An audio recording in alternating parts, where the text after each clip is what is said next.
Olha só, vamos falar de um assunto sério. Por que o nosso planeta está esquentando tanto? Pensa assim, a Terra tem um tipo de cobertor, sabe? Um cobertor perfeito, que mantém a gente na temperatura ideal.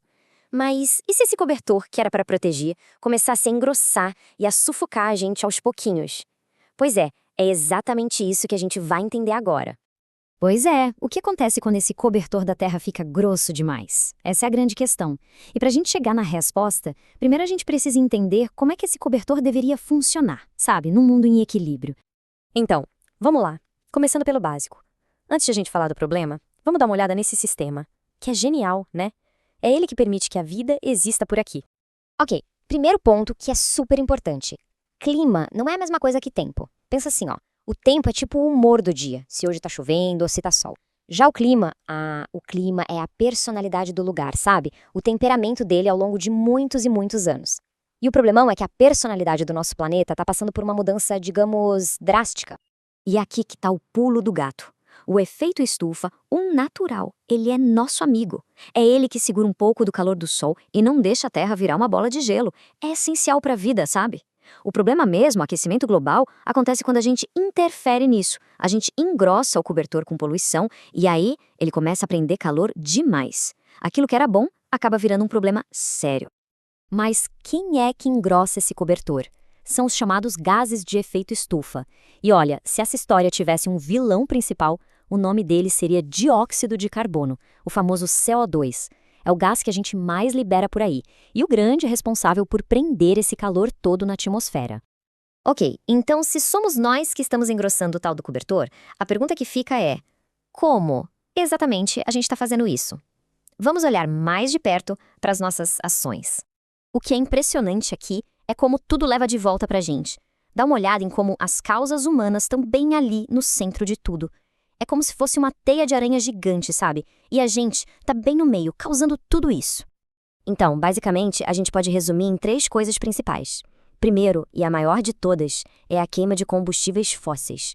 Pensa em carro, ônibus, fábrica, tudo isso queimando carvão, petróleo, gás. Depois vem o desmatamento.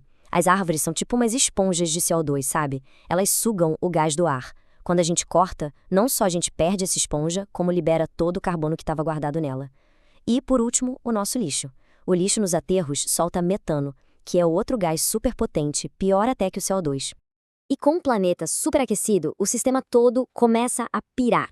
O clima não fica só desregulado, ele começa a ficar maluco mesmo, a mostrar sinais de que a coisa tá séria. E olha, os sintomas não são nada discretos.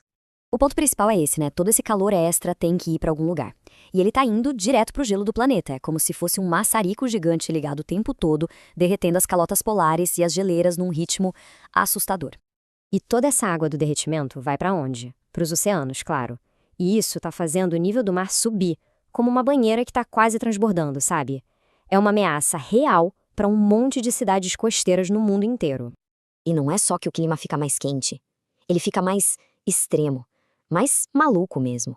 A gente está falando de ondas de calor que fazem as cidades parecerem um forno, de secas que acabam com plantações inteiras e, do outro lado, tempestades que despejam uma quantidade absurda de água, causando inundações terríveis.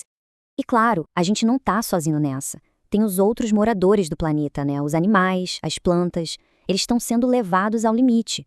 Muitos simplesmente não conseguem se adaptar a mudanças tão rápidas, tão violentas e correm o risco de desaparecer para sempre. Olha, o cenário é bem sério, não dá para negar. Mas a boa notícia é que a história não precisa terminar assim. O mais importante é saber que existem soluções. E elas começam com a gente, com as nossas atitudes. E sabe, as ações são até mais simples do que a gente imagina.